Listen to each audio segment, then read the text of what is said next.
গরিব মানুষের স্বপ্ন বড় হয় না। মাত্র একটা ইজিবাইকই ছিল তার জীবনের ভরসা, যেটি চালিয়ে সংসার চলত, সন্তানের মুখে ভাত জুটত। তার নাম মঞ্জুরুল ইসলাম। বয়স ৩৭, পিতা মৃত নিছার বিশ্বাস। বাড়ি যশোর জেলার কেশবপুরের আলতাপোল গ্রামে।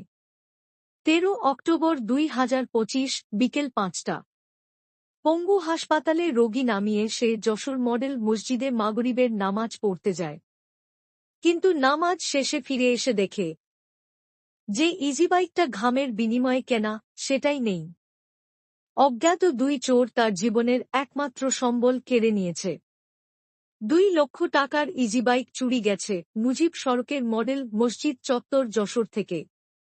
সিসিটিভি ক্যামেরায় হয়তো আছে সেই চোরের ছায়া, কিন্তু এখনো কোনো সন্ধান নেই।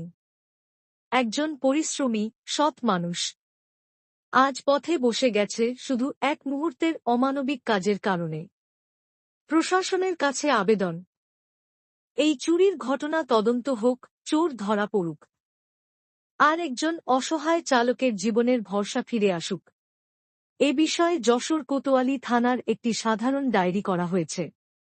শেষে শুধু একটাই প্রশ্ন রেখে যেতে চাই, মানুষ যদি মানুষের কষ্ট না বোঝে, তাহলে মানবতার মানে কোথায়?